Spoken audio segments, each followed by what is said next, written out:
This is a video response to a video I saw at Safe Arms Review by Steve, and I don't know Steve, but I have watched a lot of his videos, and I highly recommend that you subscribe if you haven't already.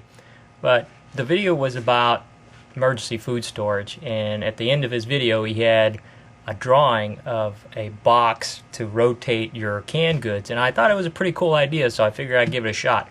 So I want to show you what I built, and if you're interested you can stick around and see how I built it. But let's go take a look. As you can see, there's a top portion and a bottom portion. This is 2 units, one on top of the other, and I actually made a little slot in the middle on the middle ramp so you could see what's in there if you don't have a full rack. So anyway, the way it works is you feed the can, and it's recommended that you keep only one type of each can in each unit. So just roll it in there. Comes rolling out the front. There. And they're sticking to the sides because the wood is still a little rough, but imagine after a few years of use they'll smooth out a little bit. But anyway, each unit holds 8 cans. There you go, nicely, and you don't have to worry about them falling over, but you can pull them out pretty easily. Make another one there, and then as you pull one out, another one comes rolling up, and the next one should come rolling down. There you go. And again, once they smooth out a little bit. So I made a little lip here so they don't come crawling out, but you can see on top there, if you don't have a full rack, you can see how many you have in the back there and what it is. So there you go. So anyway, that's my rendition of Steve at Safe Arms Review's can storage rotational system.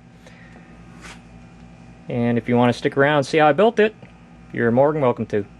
See you later.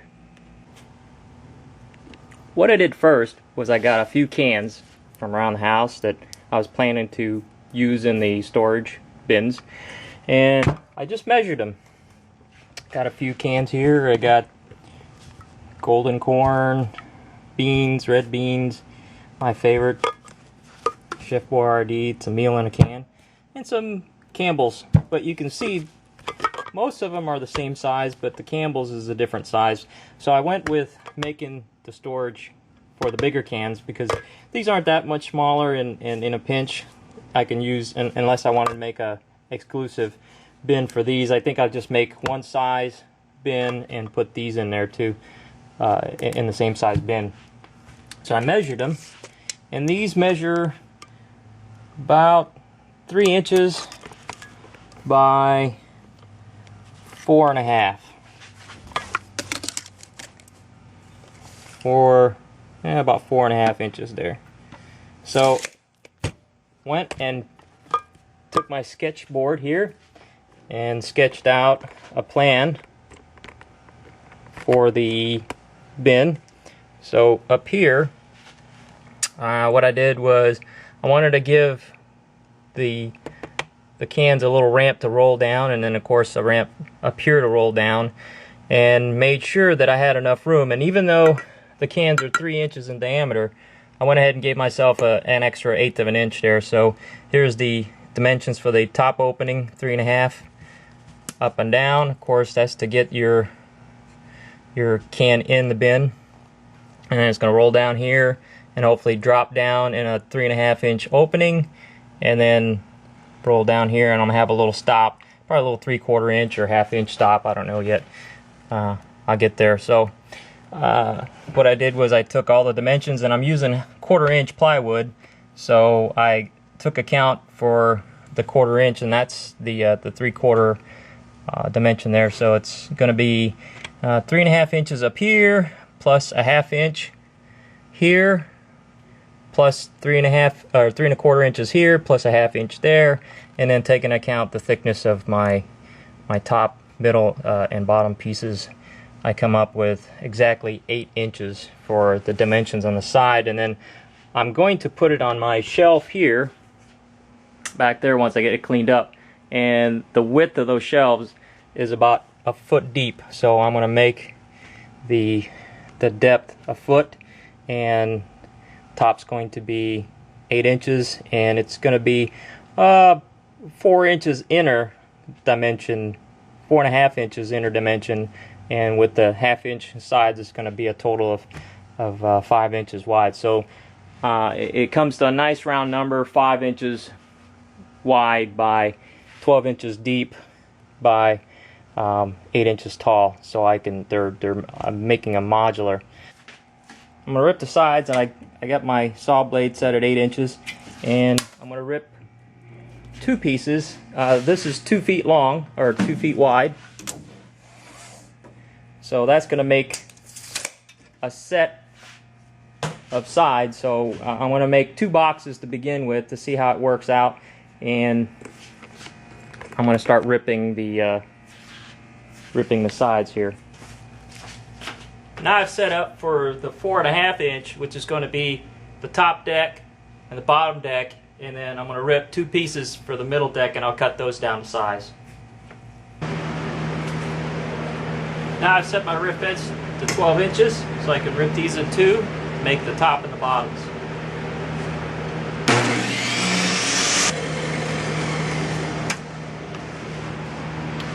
Alright, so now what I've done was I made the 2 sides, the top, the bottoms, and there are 2 pieces out of one two middle pieces out of one piece. One thing I forgot to mention was for the middle parts, what I'm going to do is I'm going to cut out like a viewing hole. So when you're low, or if you just want to see what you've got inside the box, so this will be inside, there's going to be a little viewing hole here.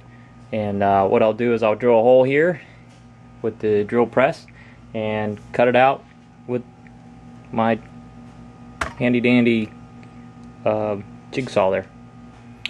Alright, I know what some of you guys are thinking. What about the back? And I got to almost the assembly stage, and I was like, well, how am I gonna keep the cans from falling out the back? So I had to manufacture a backside, and it's going to be 8 inches tall and 4.5 inches wide like the rest of them. So here's the back. But what I had to do was I had to account for the extra 1/4 inch there.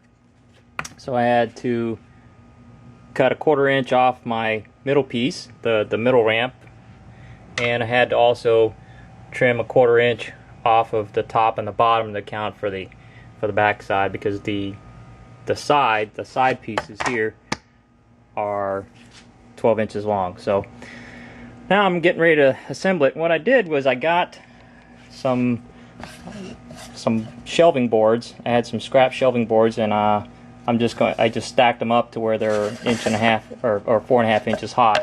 So I'm going to lay this here like this.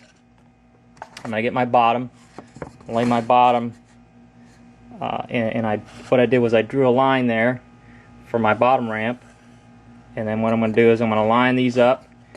I'm going to do it off camera because I don't have 2 hands. Maybe I'll just set it back down on the tripod, and then I'm going to put glue on the inside, and I got a brad nailer, and I'm going to nail the edges, and same with the back here. So bear with me, I'm going to get it set up. I'm still having problems lining it up, so what I did was I took another scrap piece of board, cut a slot in it with the table saw, and what I'm going to do is I'm going to slide it right in here. So I'm going to rest that back piece up against my jig, and then it's going to lay right on that line, and then after I glue the centerpiece, I'm going to come back with my brad nailer and put brads all along the top of that line there to secure it in place, and I'll flip it over, do the same thing the other side.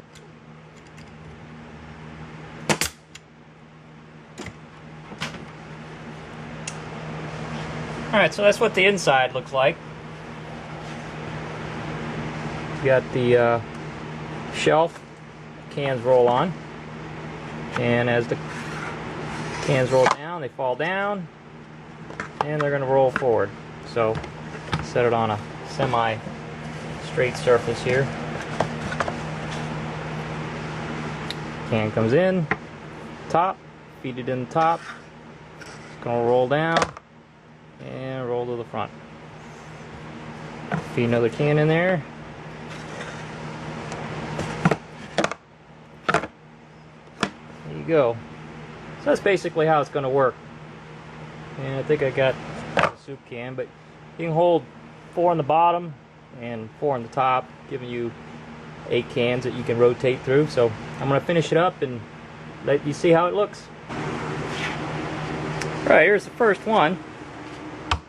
Finished it, and you can see inside the view slot in there. And see how it works. One can drops down. See in there, and it rolls forward. And second one in there, and it should roll forward there, and you can see in the slot.